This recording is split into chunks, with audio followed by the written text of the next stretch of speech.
Welcome to Salon Talks. I am Mary Elizabeth Williams, and this is Andrew Morton. The UK has a new monarch. There is a new season of The Crown. Prince Harry is set to release a memoir, and in the midst of all of this, Andrew is back with a new book, The Queen, Her Life. Andrew is also the author of course, Diana, Her True Story in Her Own Words, Elizabeth and Margaret, I've talked to you about that, Meghan, A Hollywood Princess, I've talked to you about that book, and now here we are again. Andrew, welcome back. Well, thanks for having me. I'm glad I didn't block my copybook. I've got in- it. I'm all set.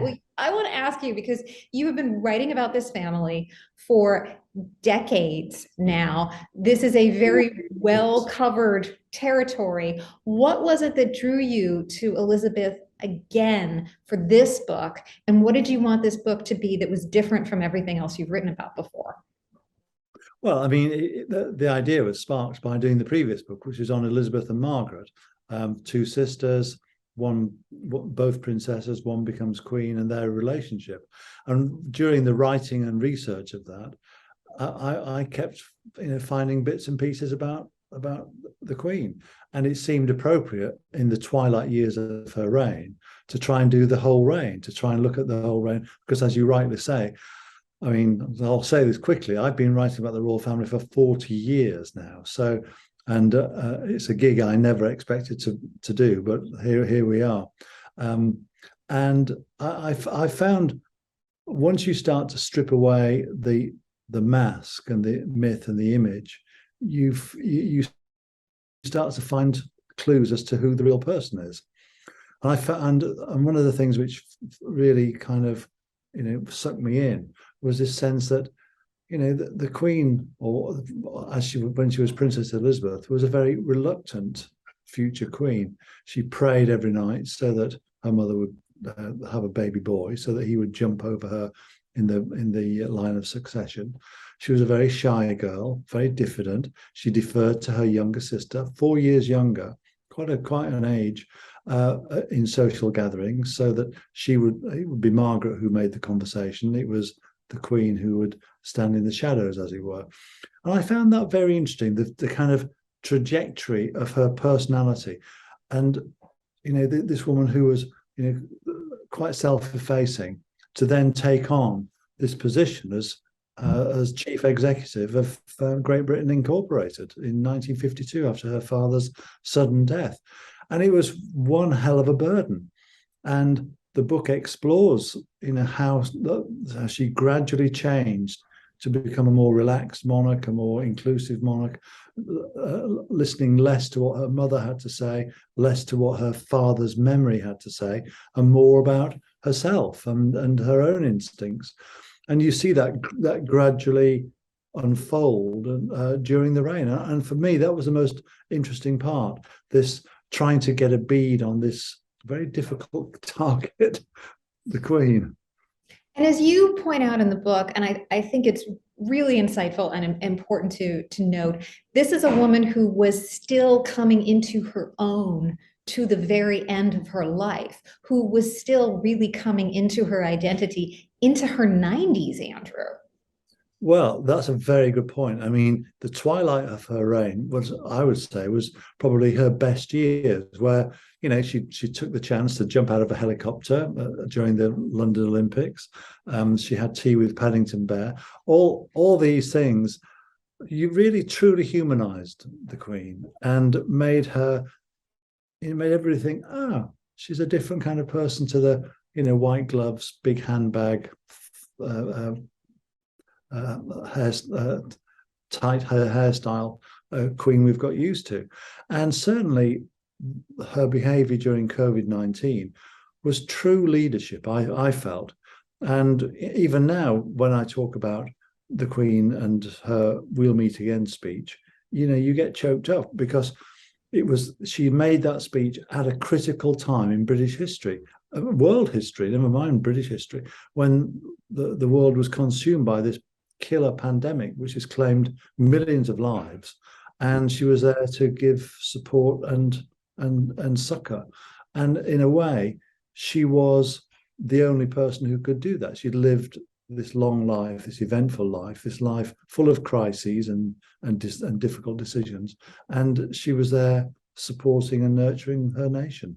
And also the strength of that speech, the strength of her persona right up until the end.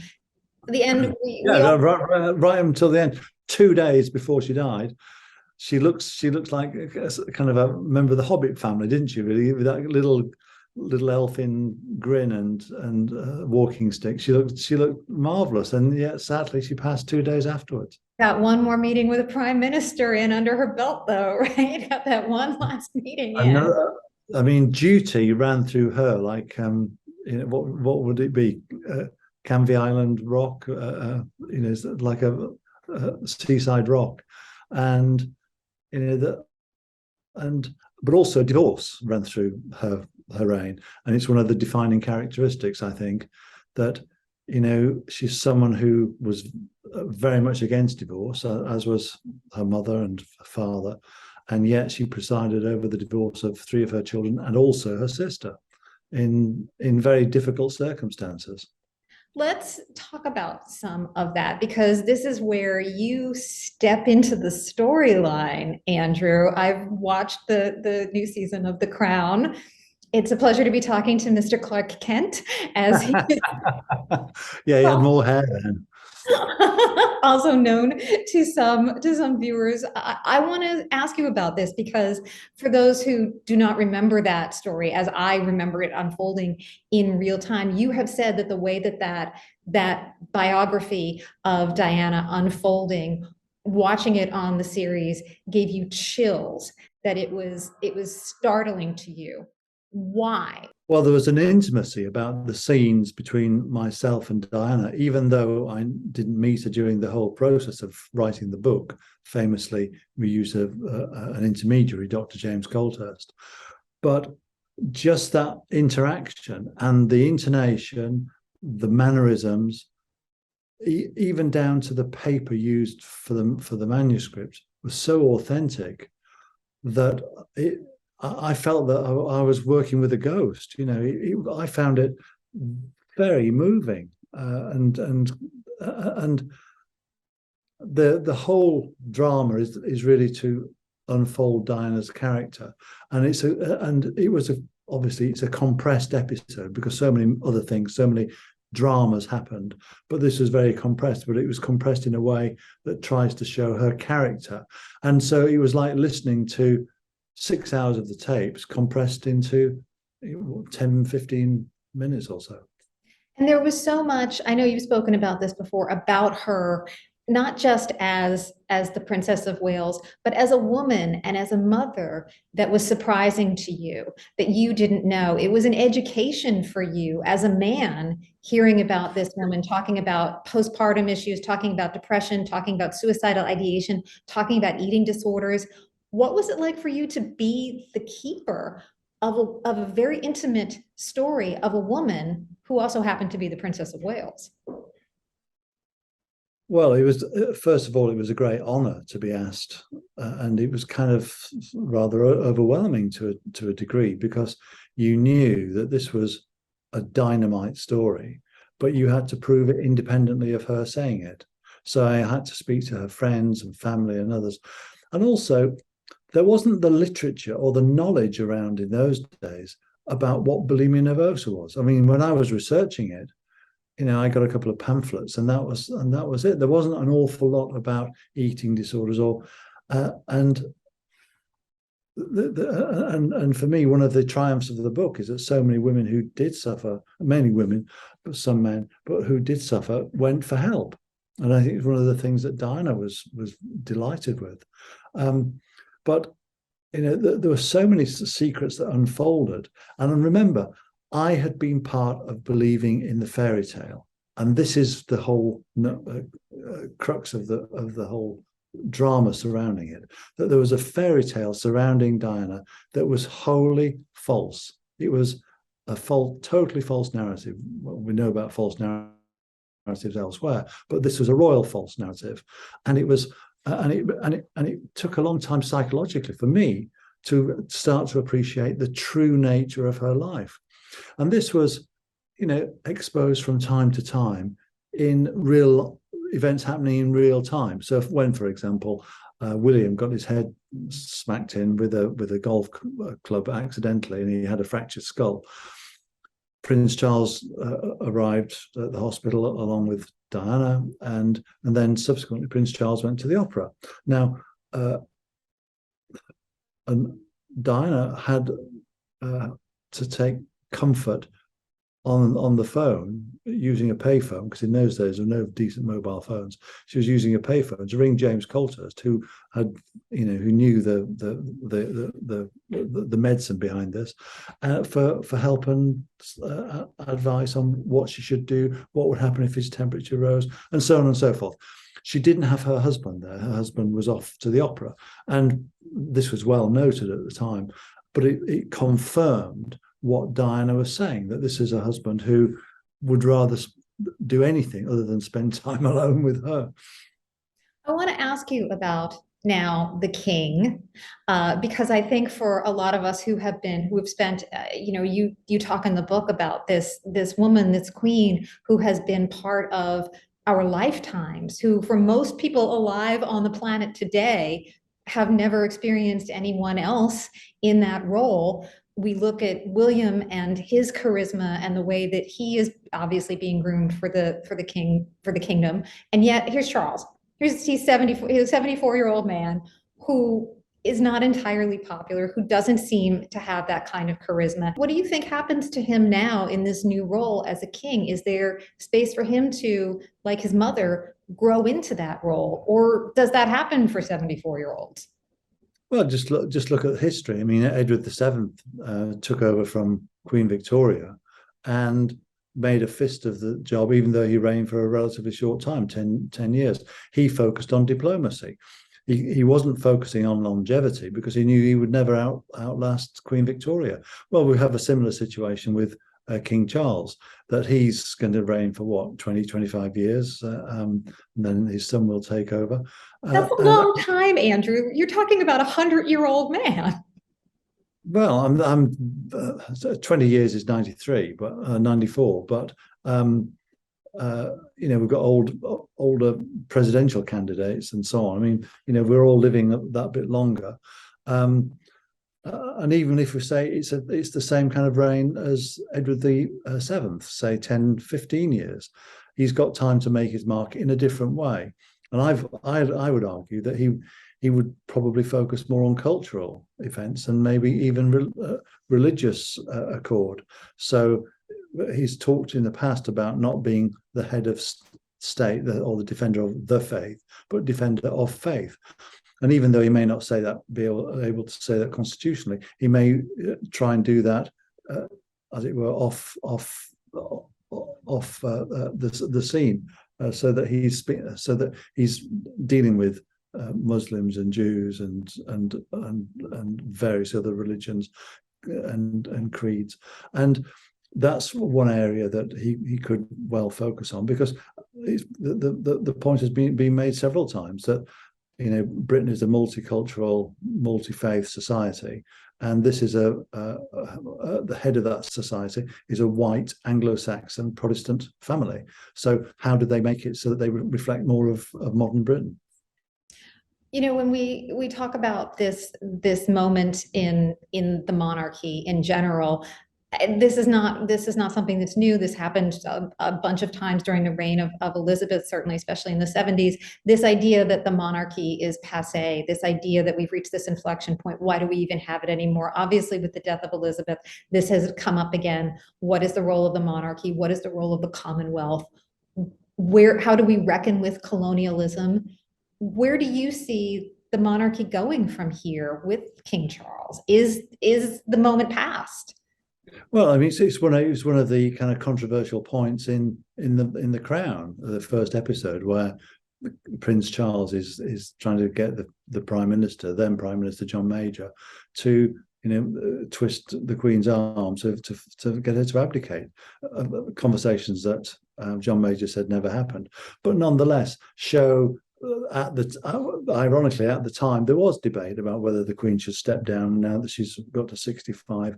So as you quite rightly say, there's been debate about the future relevance of the future and the relevance of the monarchy throughout the Queen's reign. And I remember after my book on Diana came out in 1992, the Times and Sunday Times organised a conference on the future of the monarchy, and it wasn't easy listening for the sovereign. So yes, you're absolutely right. This is an inflection point. This is a point where we are discussing ideas, concepts, and policy that have been set aside for some years out of respect and deference to the Queen. And notably, that is the Commonwealth. How does the Commonwealth continue in its present form? How many nations are going to say, well, let's just get our own head of state from our own country? Perfectly legitimate ideas. There's the whole idea of Britain as a colonial power and making reparations. These issues will have to be addressed not just by the royal family but by the government. So it's a time when the kind of historical chickens are coming home to roost, and there is a debate, and the monarchy is part of that debate. I mean, how will it, as I say, how will it represent a multi-faith, multicultural society? And I think that it's down to King Charles to show a degree of leadership in that. And when you talked earlier about this family, this white family, this Anglo-Saxon family, of course, not completely. The king has a biracial daughter-in-law. He has multiracial grandchildren now. I want to ask you about Harry and Meghan and what happens now in this newly realigned, this newly rearranged family. I have to tell you, when I heard the title of Harry's upcoming memoir, I had to pick my jaw up off the floor. Andrew, you and I have talked about the sibling dynamics in this family, what that means to be the heir and the spare. We saw it with Edward and George. We saw it with Margaret and Elizabeth. We see it with William and Harry. What did you think when you heard about the book, when you heard about the title? Well, exactly as you said, that it will be a Cain and Abel story, that it's essentially the senior brother, the older brother, gets the money, the title, basically the job, that is to say, the king. His life is pretty well defined from now until the moment he goes to meet his maker. For the spare, Margaret, George VI, and others, they've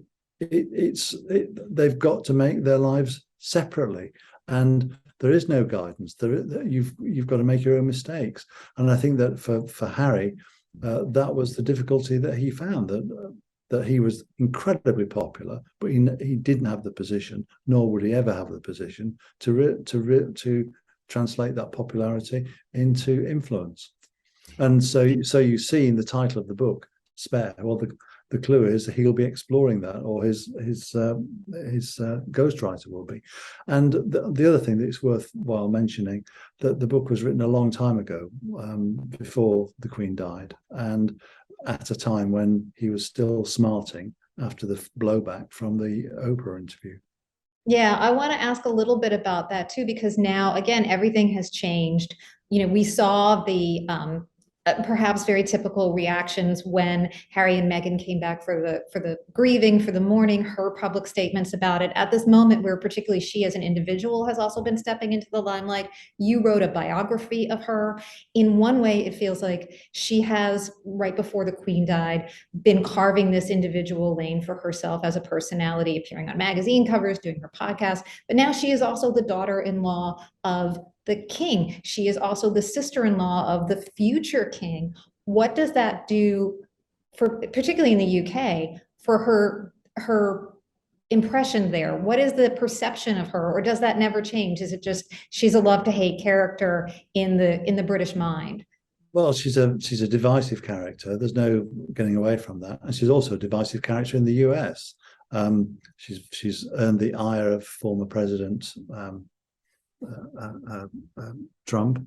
So and she's taken what would be considered to be political stances. So she's seen as essentially progressive Democrat. So that is her label.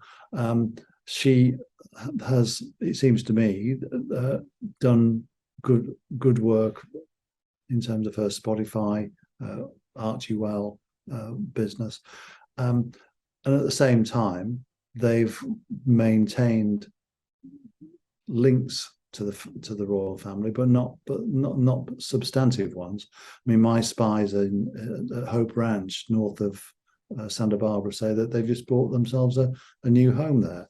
So, and this is their forever home. So it looks like they're making their life in California, and they don't use their HRH title, which is important, and they're making a go of it as two.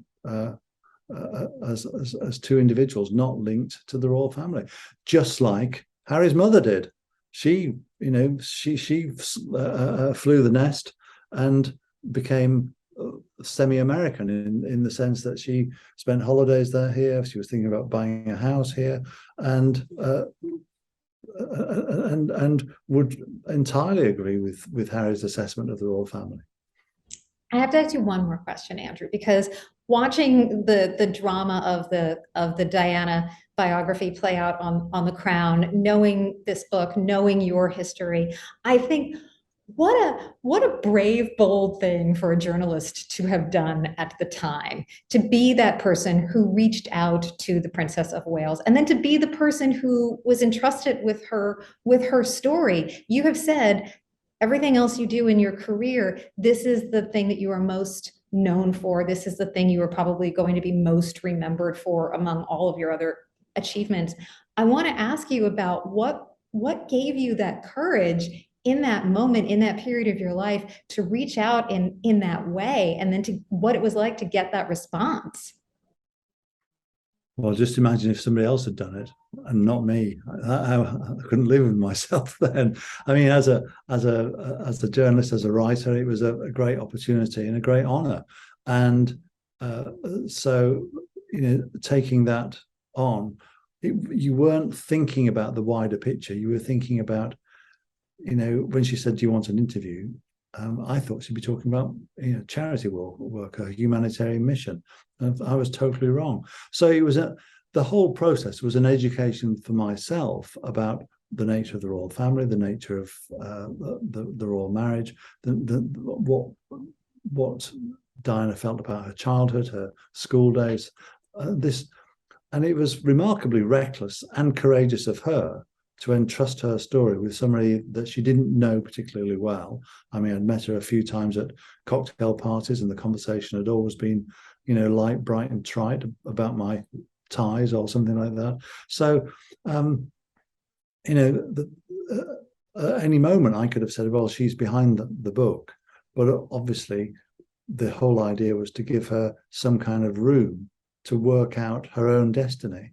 And I think we did that. I think she did have that wiggle room, and I think that she stepped up to the plate with her husband and with the royal family and said, "Look, this is not working. I think we need to move on." And in a way, we're talking about the Queen, her life, and she went back into her normal policy, which was to, kick the can down the road and hope for the best, and hope that there could be some kind of reconciliation, as she did with Margaret and Lord Snowdon. She, urged them to try again, and who wouldn't do, given the huge responsibilities on her shoulders. But it didn't work, and looking back, it may well have been more prudent to have just ended the marriage quickly and come to an amicable settlement and move on. Well, I don't want to give away. People need to read the book, but you do explore what the Queen's response was and what she initially at least thought of Camilla. There's a lot more in the book. The book is called The Queen. Andrew Morton, thank you so much for talking to me. Please come back anytime. You are always welcome. I love conversing with you, and I love talking about this family with you. Thank you so much. Well, thank you very much for inviting me, and it's been, as ever, a great pleasure. Thank you, Andrew.